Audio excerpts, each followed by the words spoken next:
जैसे आप बोले कि क्या कारण है, कारण सिर्फ और सिर्फ यही है कि एक भी मुजरिम आज तक गिरफ्तार पर रह के थाना प्रभारी हो या हमारे प्रशासनिक पदाधिकारी हो, मौन है कि हम लोग देवघर में अवस्थित हैं, जो खुद एक अनुसूचित जाति बाहुल्य वाला स्थान है। और यहाँ नमस्कार, जोहार आदाब, मैं हूं आपका आजाद और आप देख रहे हैं जोहार न्यूज। जिस तरह से देखा जा रहा है कि एससी बाहुल इलाका देवघर, और देवघर में जिस तरह से बाबा साहब की प्रतिमा के साथ आए दिन जो घटनाएं घटी है वो किसी से छुपी नहीं। आखिर प्रशासन और सरकार मौन क्यों है? लगातार बाबा साहब की जो मूर्ति तोड़ी क्यों जा रही है, यही सवाल है। और अभी हम हैं राजाडीह में। ये राजाडीह गांव है और यहाँ पर भी आप देख सकते हैं कि पूरी तरह से बाबा साहब की प्रतिमा को क्षतिग्रस्त कर दिया गया है। हमारे साथ तमाम लोग हैं, मुखिया हैं और भीम आर्मी के तमाम लोग हैं। प्रोफेसर साहब, उनसे बात करते हैं। ये बताइए कृष्णा जी कि ऐसी घटनाएं क्यों घट रही है आखिर आपके इलाके में? सर देखिए, सबसे पहले बात तो कि देवघर जिला में ये पहला घटना नहीं है। पिछले 6 महीना का अगर जिक्र करें तो हम मेरे ख्याल से चौथा घटना है। इससे पहले बसवरिया में घटना घटा, उसके बाद आपका तमाम जगहों पे घटना घट रहा, लेकिन अभी तक जैसे आप बोले कि क्या कारण है, कारण सिर्फ और सिर्फ यही है कि एक भी मुजरिम आज तक गिरफ्तार नहीं हुआ है।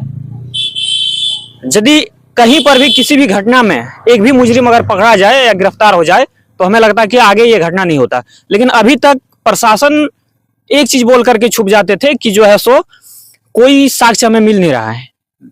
लेकिन इस बार यहाँ के साथियों ने एक हिम्मत दिखाया और दो अपराधियों को रंगे हाथ पकड़ा। पकड़ने के बाद एक व्यक्ति भाग गया, उनको भी पहचान लिया, और जो 2 व्यक्ति को पकड़ा उनको प्रशासन रात में उनको रिमूव कर दिया, छोड़ दिया, रिलीज कर दिया।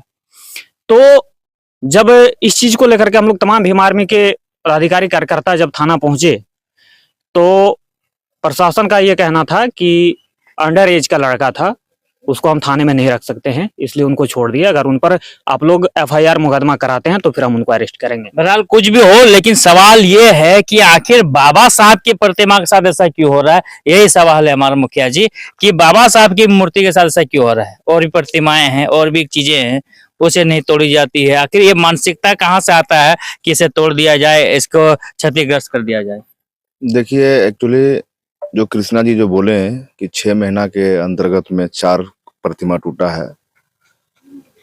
6 महीना नहीं, हम आपको गिनाते हैं, कम से कम 14-15 प्रतिमा देवघर जिला में टूटा है। चरपा में टूटा है, बिली में टूटा है, घसको में टूटा है, बसमता में टूटा है।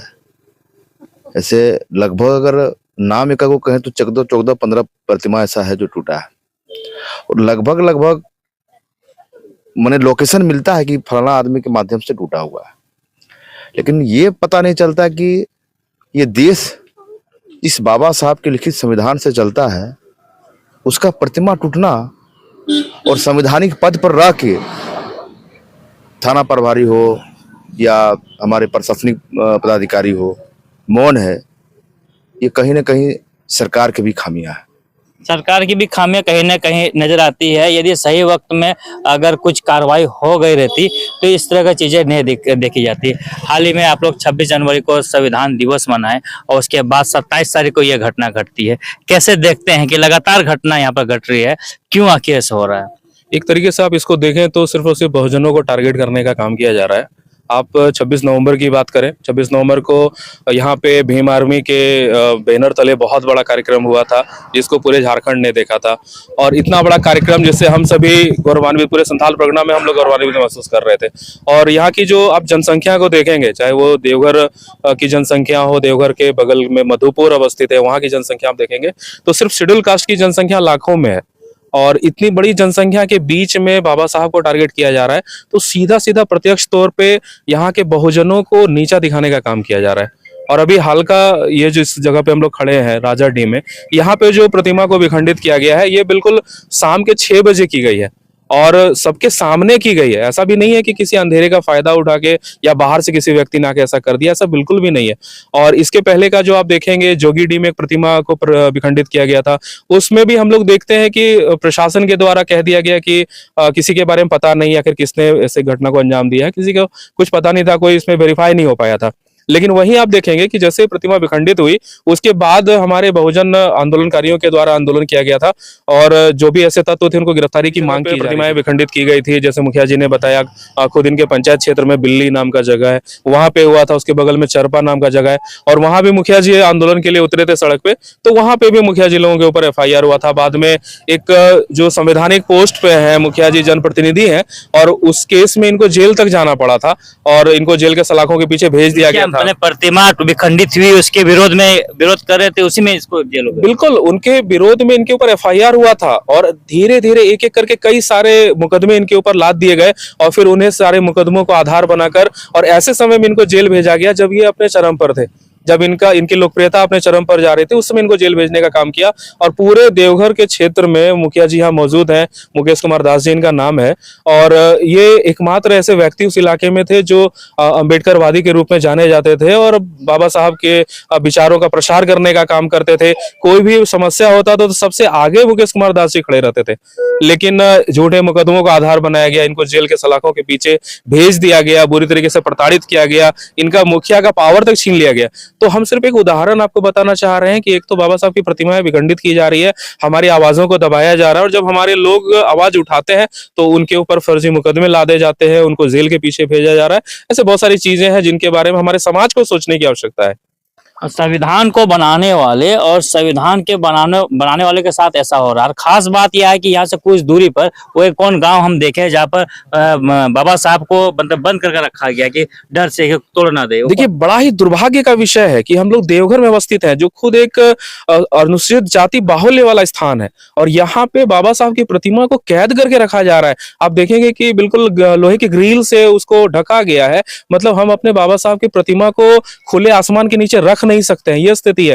तो इससे बड़ा दुर्भाग्य और हमारे अपने अनुसूचित जाति समुदाय के ऊपर इससे बड़ा धब्बा और क्या होगा कि अपने बाबा साहब की प्रतिमा की हम रक्षा नहीं कर पा रहे, तो हम अपने लोगों की रक्षा क्या ही कर पाएंगे। बताइए, अब समय रहते यदि तमाम लोगों पर कार्रवाई हो गई रहती तो आज इस तरह की घटना की जो है पुनरावृत्ति नहीं होती। आज फिर से देखा जा रहा है कि 26 नवंबर को संविधान दिवस मनाया जाता है और 27 नवंबर के दिन ये घटना घट जाती है। राजाडीह गांव में इस प्रतिमा को विखंडित कर दिया जाता है। कहीं ना कहीं इसके पीछे कोई सोची समझी साजिश है।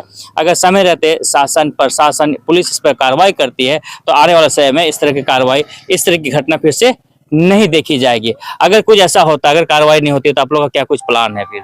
देखिए, लास्ट टाइम जब जोगीडीह की प्रतिमा विखंडित हुई थी, हम तो पर्सनली मेरी पोस्टिंग दुमका में है और दुमका से ही मैंने यहाँ के तत्कालीन भीम आर्मी के जिलाध्यक्ष राजेश कुमार दास जी को मैंने प्रस्ताव दिया था कि हम लोग दुमका से 1000 युवाओं की फौज को लेकर हम लोग आएंगे और हम लोग यहाँ के उपायुक्त को घेराव करने का काम करेंगे। तो मेरा उस समय का ही प्रस्ताव था, लेकिन न जाने किन वजहों से या फिर किस प्रकार की क्या बातें यहाँ पे हुई, वो कार्यक्रम हो नहीं पाया। लेकिन अब जो है हम बिल्कुल दृढ़ संकल्पित है कि इस मुद्दे पे यदि जो देवघर की जिला प्रशासन है, देवघर के एसपी साहब हैं, अगर वो कार्रवाई नहीं करते हैं तो अगर आपके न्यूज चैनल को अगर वो देख रहे हो तो एसपी साहब, मैं आपको चुनौती देना चाहता हूं कि मैं दुमका से 1000 युवाओं को लेकर आऊंगा और मैं आपका घेराव करने का काम करूंगा और आपको जो भी करना पड़ेगा, एफआईआर करेंगे, आप जेल में डालने का काम करेंगे, वो सब कुछ मुझे मंजूर होगा। लेकिन बाबा साहब की प्रतिमाओं को इस प्रकार से विखंडित होने नहीं दिया जाएगा, हमारे अनुसूचित जाति समुदाय के साथ अन्याय होने नहीं दिया जाएगा। कहीं ना कहीं एक बहुत बड़ा ठेस पहुंचा इस समाज के लोगों को, क्योंकि एक आदर्श पुरुष के रूप में जाने जाते हैं। अब बाबा साहब के देन है कि आज हम जो है यहाँ पर अगर खड़े हैं, अगर बोल पा रहे हैं, कहीं ना कहीं उन्हीं का देन है। उनकी प्रतिमा को विखंडित करना कहीं ना कहीं विकृत मानसिकता को दिखाना है। बने रहिए आप लोग जवाहर न्यूज़ के साथ। धन्यवाद। अपना हॉस्पिटल मल्टी स्पेशलिटी हॉस्पिटल एवं trauma care 0 point Sahibganj road, Govindpur, Dhanbad, Jharkhand. विश्वसनीयता से देश में उभरता, तेजी से झारखंड का एकमात्र हॉस्पिटल। अपना हॉस्पिटल 24 घंटे की उपलब्धता के साथ ICU, NICU, laparoscopic surgery, operation theatre, आधुनिक पैथोलॉजी, फिजियोथेरेपी, न्यूरोलॉजी, चिकित्सा, radiology, ultrasound room, digital x ray, शिशु रोग विशेषज्ञ, स्त्री एवं प्रसूति रोग का इलाज एशिया फेम की बेहतरीन न्यूरोलॉजिस्ट डॉक्टर RN भट्टाचार्य के साथ डॉक्टरों की बेहतरीन टीम अपना hospital 0 point Sahibganj road, Govindpur, Dhanbad. Mobile number 9570894444।